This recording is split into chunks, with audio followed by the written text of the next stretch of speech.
Wahyu 6 ayat 1-2. Maka aku melihat anak domba itu membuka yang pertama dari ketujuh meterai itu, dan aku mendengar yang pertama dari keempat makhluk itu berkata dengan suara bagaikan bunyi guruh, "Mari." Dan aku melihat, sesungguhnya, ada seekor kuda putih dan orang yang menungganginya memegang sebuah panah dan kepadanya dikaruniakan sebuah mahkota. Lalu ia maju sebagai pemenang untuk merebut kemenangan. Perayaan pembukaan Olimpiade Paris tahun 2024 telah berlangsung dengan penuh kemegahan, kemewahan, kreativitas yang sensasional dan menakjubkan. Ada koreografi massal, tampilan seni, tarian, musik, atraksi sport yang semuanya dipadukan dengan teknologi tinggi dan menyenangkan. Tetapi di balik semuanya itu, ada beberapa hal yang perlu dicermati tentang acara ini. Mari kita perhatikan hal yang paling mengejutkan itu, dimulai dengan kemunculan seekor kuda berwarna pucat mengingatkan akan Wahyu 6 ayat 8 yang melambangkan kematian serta petaka dan kuda putih dalam Wahyu 6 ayat 1 yang melambangkan antikris. Kuda pucat Olimpiade ini berupa kuda robot, yang mengarungi sungai Sen dengan penunggang tanpa wajah. Kuda besi ini disangga tiang yang bertumpu pada sebuah rakit bermotor, dan kaki-kakinya terus berderap layaknya kuda alami, tetapi kaki kuda ini tidak menapak di air. Kaki kuda itu hanya berlari di atas rakit yang bergerak. Adegan kuda di daratan, tampillah kuda putih yang benar-benar hewan asli, sedang penunggang kuda tetap tanpa wajah. Adegan ini mulai menimbulkan rasa ingin tahu, inikah lambang antikris dalam kitab Wahyu pasal 6? Lalu pembawa bendera itu memasuki hall upacara. Nampak tiang bendera Olimpiade, dan di belakangnya sederet choir siap menyanyikan anthem Olimpik. Tetapi pemandangan di dinding gedung hall itu tidak lazim, karena di samping logo Olimpiade berupa 5 lingkaran, di situ ada lambang kepala lembu emas. Ini mengingatkan kita akan peristiwa perselingkuhan rohani bangsa Israel yang menyembah lembu emas tuangan buatan Harun. Apa yang ingin mereka sajikan kepada dunia?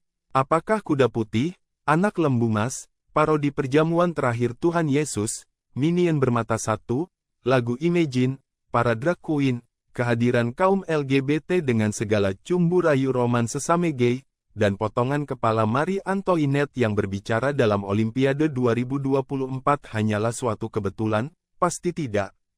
Semuanya ada dalam satu rangkaian. Singkatnya, ada agenda suatu kekuatan roh di belakang semua itu. Dalam bahasan kali ini, sorotan terbanyak memang pada topik kuda putih dan penunggangnya, sedangkan topik kepala lembu emas, dan parodi perjamuan terakhir Tuhan Yesus secara detailnya sudah dibahas pada video yang lain. Di akhir video ini kami sajikan kesimpulan dari ketiga skenario tersebut. Apa yang tersembunyi di balik acara ini? Apakah kuda putih dan penunggangnya melambangkan antikristus dan apakah mereka memperingatkan kita tentang kemunculannya? Apakah ini pertanda sesuatu peristiwa yang lebih besar akan datang? Sekali lagi, jelas bahwa ini bukan suatu kebetulan tetapi ada hal-hal tersembunyi yang akan kami ungkapkan dalam terang Alkitab sehingga Anda tahu apa yang akan datang dan memiliki hikmat rohani. Kuda putih yang ditunggangi oleh seorang penunggang berpakaian hitam tanpa wajah menyimpang dari penggambaran yang umum dan mengisyaratkan sesuatu yang lain sedang dimainkan. Sekarang kuda putih telah menjadi simbol yang kuat sepanjang sejarah dan dalam berbagai budaya dalam mitologi Yunani misalnya kuda putih dikaitkan dengan para dewa dan dianggap sebagai makhluk suci pada zaman kuno. Kuda putih disediakan untuk pemimpin pasukan dan pemimpin akan menungganginya ketika mereka kembali ke rumah setelah kemenangan. Ini dilakukan sebagai bagian dari pawai kemenangan tetapi jika mereka tidak menang dia tidak akan menunggangi kuda putih.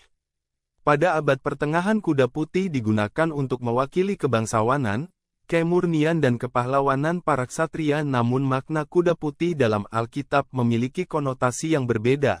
Mari kita baca Wahyu pasal 6 ayat 1 dan 2.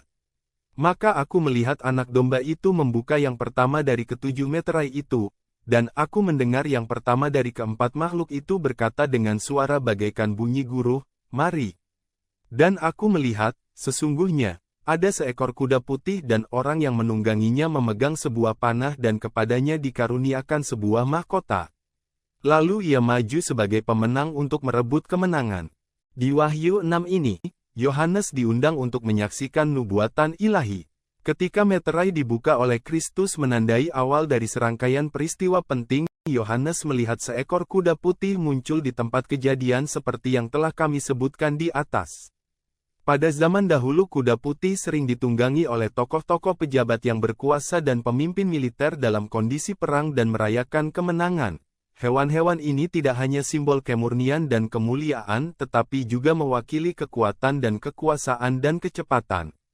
Berikut adalah beberapa contoh historis dan kontekstual di Roma kuno. Kuda putih adalah simbol kebesaran kekuasaan dan kemenangan dan digunakan oleh para jenderal dan kaisar pada berbagai kesempatan dan selama parade kemenangan yang dikenal sebagai parade kemenangan. Para jenderal yang menang menunggangi kuda putih. Demikian pula Kaisar Romawi menggunakan kuda putih dalam berbagai upacara dan acara militer menekankan otoritas dan kemenangan. Praktik ini tidak hanya mencerminkan status tinggi dari kuda-kuda ini, tetapi juga mengumumkan citra mereka sebagai penguasa tak terkalahkan dan prestise di hadapan rakyat. Sekarang mengacu pada kuda putih dan penunggangnya dari Wahyu pasal ke-6 banyak penafsiran telah diberikan. Beberapa peneliti menyimpulkan bahwa penunggangnya adalah Yesus, tetapi dalam konteks bagian tersebut Yesus sedang membuka meterai di surga dan kuda putih ada di bumi. Jadi itu tidak mungkin karakter yang sama dengan peristiwa di Wahyu pasal 19 di mana kita melihat Kristus berkuda dalam pertempuran dan menang.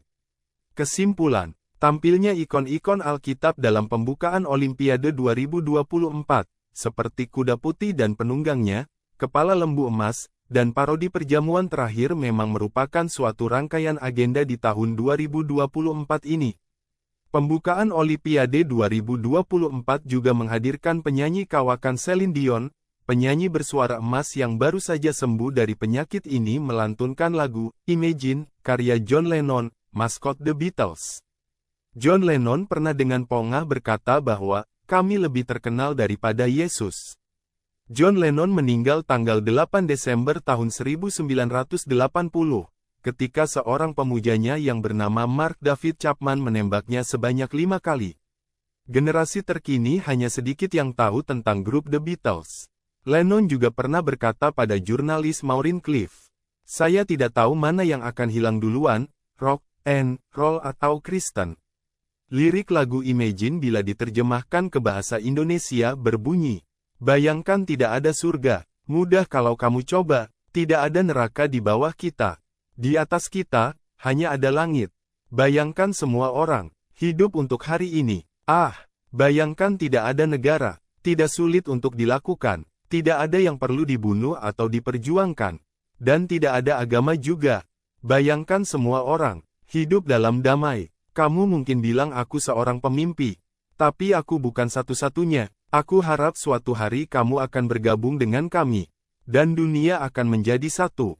Bayangkan tidak ada harta benda. Aku ingin tahu apakah kamu bisa. Tidak perlu keserakahan atau kelaparan. Persaudaraan manusia. Bayangkan semua orang. Berbagi seluruh dunia. Kamu mungkin bilang aku seorang pemimpi. Tapi aku bukan satu-satunya. Aku harap suatu hari kamu akan bergabung dengan kami. Dan dunia akan hidup sebagai satu." Maksudnya, dunia akan damai, aman dan nyaman tanpa agama. Harapan John Lennon akan adanya satu dunia damai tanpa agama, tanpa surga, kembali diperdengarkan di pembukaan Olimpiade tahun 2024. Apakah ini suatu ajakan untuk menciptakan satu dunia baru, satu tatanan dunia yang baru, agama baru? John Lennon memutarbalikkan doktrin. Ia beranggapan bahwa bila tak ada agama, negara dan surga maka umat manusia akan tenang, damai dan bahagia. Paham ini jelas menyesatkan, karena benar agama tidak menyelamatkan. Tapi ajaran Tuhan Yesus bukan agama, melainkan satu perintah untuk hidup dalam kebenaran dan kasih. Bila panitia memilih lagu Imagine ini, bisa jadi harapan mereka adalah menjadikan bumi yang satu tatanan, satu sistem, satu agama. Untuk melaksanakan semua itu, diperlukan senjata yang tepat dan salah satunya adalah teknologi, apalagi AI. Kini semakin hari semakin disempurnakan. Sebelum ini, suatu acara di televisi, komedian RuPaul yang terkenal dengan Drag Queen Show Drag queen ini adalah para pria yang dirias sebagai wanita seksi. Sebagai tamu adalah seorang kandidat di pemilihan Presiden Amerika November 24. Di bagian akhir, seorang presenter Cheyenne Jackson, dengan cengengesan mencomot kata, "Amin," untuk mengkampanyekan seorang kandidat dalam Pilpres Amerika November tahun 2024 itu. It's Kamala Harris. Each day we are seeing our rights and freedoms under attack, including the right of everyone to be who they are, love who they love. No one is alone. We are all in this together, and your vote is your power. So please make sure your voice is heard this November. Can I get an amen? Now on with the show. Dia menyindir ibadah Kristen karismatik, yang sering meminta jemaatnya, bisa katakan amin. Oh, betapa dunia hiburan mengolok-olok lambang iman kekristenan, dan bahkan didukung masyarakat pula. Kata, amin, adalah kata sakral, yang diucapkan orang beriman untuk meyakini suatu perkara ilahi. Tapi kata sakral itu kini telah disalahgunakan dengan tidak pada tempatnya. Kini, suatu ada satu paham, tapi bisa dibilang gerakan baru sedang tren di Amerika Serikat dan negara barat, yaitu woke, istilah yang diduga telah membahana sejak era 2010-an ini, awalnya sebagai gerakan untuk menuntut persamaan hak para kulit hitam dan kaum LGBT. Kata woke punya akar kata yang sama dengan wake yang artinya bangkit. Bisa jadi ini terinspirasi dari gerakan Renaissance di Eropa sekitar tahun 1490 yang melepaskan diri dari masa kegelapan yang mereka tuduh akibat perlakuan gereja yang keliru sehingga telah melumpuhkan daya kemampuan manusia. Renaissance Eropa telah memicu penemuan-penemuan baru dan membidani lahirnya modernisasi dunia. Saat ini woke dianggap meniru gerakan Renaissance Eropa.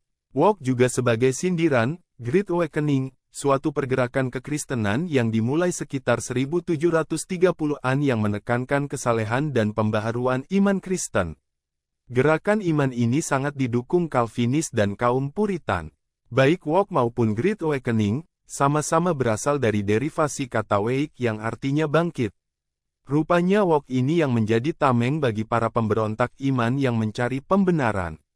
Tujuan yang sebenarnya adalah menciptakan dunia yang baru, sistem dunia baru, gender-gender baru dan agama baru. Sudah dari zaman perjanjian lama, roh jahat selalu menjadi impostor, duplikator kuasa Tuhan. Cara kerjanya iblis selalu meniru kuasa Tuhan. Ingat peristiwa ketika para penyihir Firaun berusaha membuat mujizat dan tulah yang sama dengan yang dilakukan Musa. Teknologi artificial intelligence sudah sedemikian majunya. Dunia terkagum akan kemampuan artificial intelligence tetapi ada konsekuensi logis menyertai keberadaan AI ini. Bila kita ambil perumpamaan, pisau di tangan chef resto, akan menghasilkan kuliner-kuliner yang sangat nikmat dan bermanfaat bagi tubuh.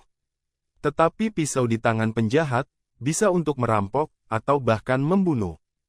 Demikian pula dengan AI di tangan orang yang jahat maka AI bisa digunakan untuk menipu, membobol bank, untuk propaganda jahat, spionase, memfitnah dan aneka kejahatan lainnya. AI sudah mampu mengkloning wajah seseorang, meniru suara orang, mampu membaca data riwayat seseorang. AI dapat mengemudikan mobil tanpa sopir, AI dapat membuat gambar dan video menakjubkan. Satu-satunya yang tidak bisa ditiru oleh teknologi canggih adalah kehidupan, manusia tetap suatu saat akan mati. Walaupun saat ini para peneliti sel dan genetik masih berusaha keras agar orang bisa hidup selamanya, misalnya cryonic lab yang membekukan sel orang yang sudah mati dengan harapan agar bisa dihidupkan kembali satu saat nanti. Robot AI memang semakin menyamai gerakan manusia, cerdas dan tidak bisa mati, tetapi robot tidak punya roh ilahi di dalamnya. Lalu, bagaimana bila kelompok antikris dan Illuminati ini memanfaatkan AI dan teknologi canggih lainnya untuk menguasai dunia dan menanamkan pengaruhnya? Sebenarnya, kondisi ini juga menjadi tantangan bagi orang Kristen, untuk berani bangun, bangkit dan menjalankan amanat agung Tuhan Yesus dengan benar, karena benar-benar waktunya sudah sangat akhir. Sudah tidak main-main lagi. Sekian pembahasan kali ini, sampai jumpa di video yang lain. Tuhan Yesus memberkati Anda.